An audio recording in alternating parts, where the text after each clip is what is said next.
Welcome back to 16 weeks of SATs, and this week we're going to be looking at coordinating conjunctions. So, coordinating conjunctions, very straightforward. One of those phrases where you might hear it, hopefully not as a year six, and think, what on earth is that? So, coordinating conjunctions, very straightforward. Hopefully, in your English lessons and writing lessons across the years, you will have come across the concept of FANBOYS. So, we've got these words where the acronym FANBOYS is used to help you remember it. So, we've got FANBOYS.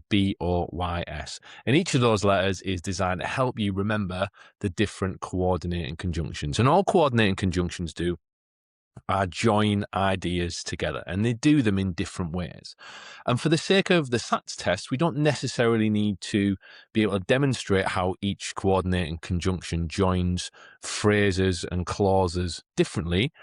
In the most, we just need to be able to remember the different coordinating conjunctions and be able to identify them. So we're going to have a look at some SATs examples today. Once we've had a look at those, I've got some further examples for you to look at. And by the end of that, we should have a little bit of a better understanding of coordinating conjunctions and how they appear in the SATs tests. And to be fair, over the past 6 years, there hasn't been too many coordinating conjunction questions. There's not a huge amount of marks available. And again, if you want to dive into coordinating conjunctions a little bit more detail, the Stats Like a Ninja book is available to help you dive into it. It has all that information about subordinating, coordinating conjunctions, clauses, phrases, and everything else that you're going to need for SATs. But beyond that, let's get stuck straight into the content, coordinating conjunctions, and we'll see what they look like in the SATs questions.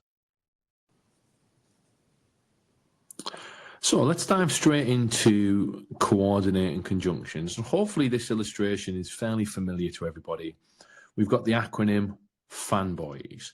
Now, let's just remember, with coordinating conjunctions, we need to remember their role or have an understanding of them. And what these words do is that they join ideas together. And quite often in sentences, what they do is they join words, phrases, and clauses together, and they help us produce high quality sentences and link ideas together.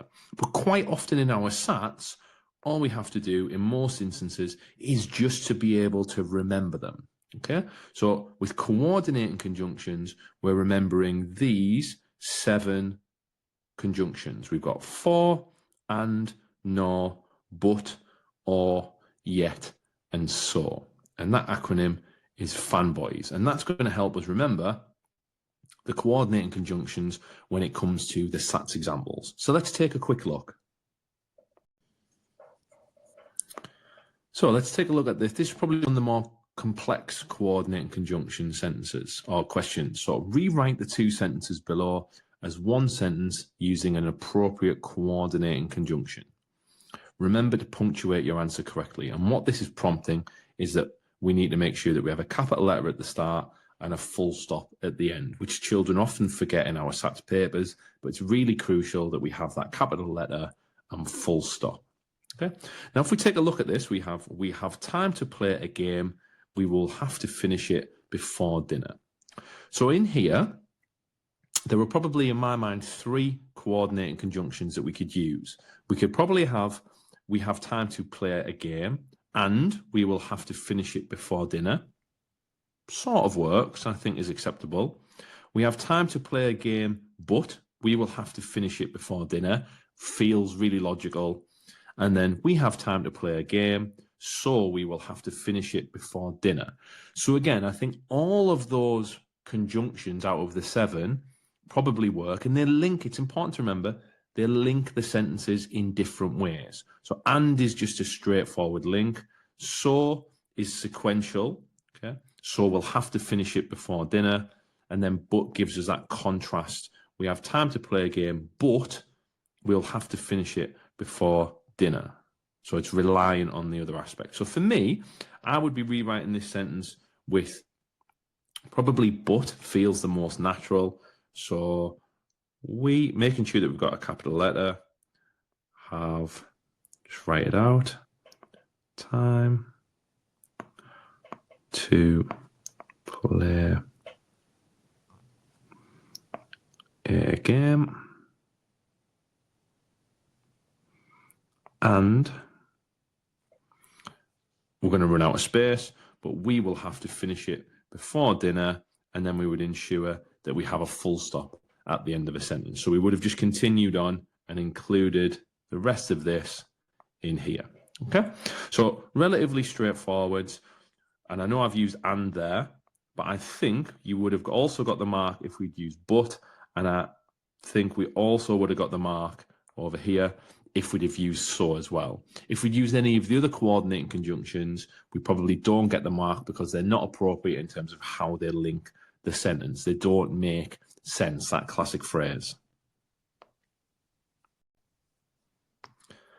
Now, with these circling questions, there isn't really any knowledge in here other than just remembering FANBOYS. So circle the coordinating conjunction in the sentence below.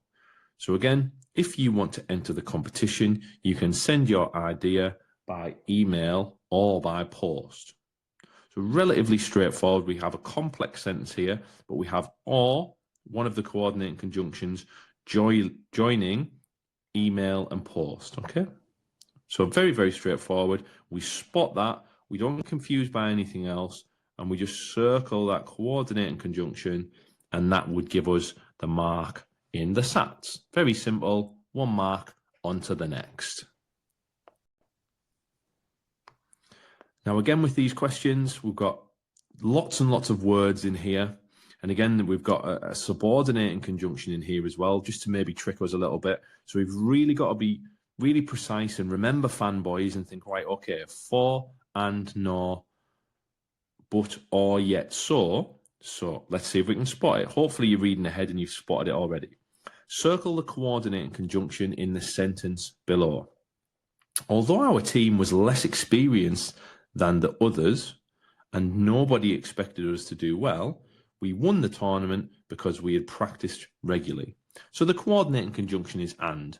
We don't need to get into the technical side of why that's functioning as a coordinating conjunction. We just need to remember FANBOYS, circle the coordinating conjunction, and we get the mark. The common mistake here is probably seeing the word conjunction, and a child would circle although, which is incorrect because this is a subordinating conjunction, which you'll see in the next video. So with coordinating conjunctions, we're remembering FANBOYS and we're just taking our marks nice and easily. And again, another super easy example. And this is question 38 of the SATs. Super easy, right towards the end of the test where we're maybe fading a little bit in terms of our concentration. Circle the coordinating conjunction in the sentence below. I see coordinating, I think FANBOYS, and I just look for it in the sentence. I started drawing a car, but then I changed my mind because I had a better idea. Again, because would be the one that's going to stump people and they're going to go to this and think, oh yeah, because it must be that, when in fact the coordinating conjunction is but from the acronym FANBOYS. So again, very, very straightforward. And again, a little bit typical sneaky SATs, like although in the last question, they've got because in here, because children who are maybe fading on question 38, they see because, they circle it, when in fact we're looking for but. Okay, so keep concentrating and take the easy marks. And again, look, with this question, question 36, circle the coordinating conjunction in the sentence below.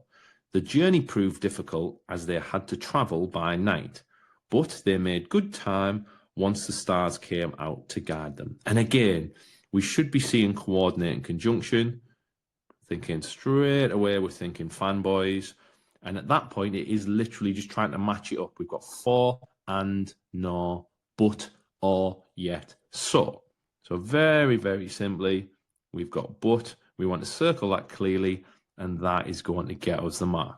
Again, the typical over confusion for a child is maybe identifying as a conjunction, possibly as a subordinating conjunction, when that's going to cause us problems. We're just looking for but, we're circling that, taking the easy mark, and moving on. So just to finish off with this week, we've got 5 sentences, relatively straightforward, definitely worth a quick pause and working your way through these sentences. I'm sure you guys will be able to spot the coordinating conjunctions very, very simply. Give them a bit of a circle, discuss them in your class or at home, and that's as really as complex as coordinating conjunctions are going to get. So well done for getting this far. Good luck in your SATs with these coordinating conjunction questions. Easy marks. Welcome back. So coordinating conjunctions, hopefully, as I said in the pre-video before you went into looking at the examples, that the coordinating conjunctions themselves, the questions that SATs present, aren't particularly difficult. There's a lot of examples where we're having to circle, and as long as we can remember the acronym FANBOYS, we see coordinating conjunctions in bold and think, well, I just need to be able to spot one of those. And the catch with the SATs questions that they're always going to throw in there, as they did in the examples, is when they put subordinating conjunctions in there as well, which we would see more in a complex sentence rather than a compound sentence, or just joining two ideas together. So coordinating conjunctions, pretty straightforward. Remember FANBOYS, and we should be able to get the marks that we need from coordinating conjunction knowledge. And as I said previously in the early bit of the video, if you want to dive into that and any other information about SATs, your ultimate guide is the book that I've wrote, SATs Like a Ninja. That's going to help you with your SATs, no end. So that's the end of this week's video, coordinating conjunctions. If you want to dive into next week's video, the next video in the series is about subordinating conjunctions. So it makes sense to jump into them and see how that links. There's a lot more of those questions when it comes to SATs. I think there's about 8 or 9 examples, whereas in coordinating conjunctions, we only had 5 or 6. So there's a lot more marks available for subordinating conjunctions within the SATs papers. So once again, good luck with your SATs when they arrive. Keep working hard, and I'll see you in the next 16 weeks of SATs video.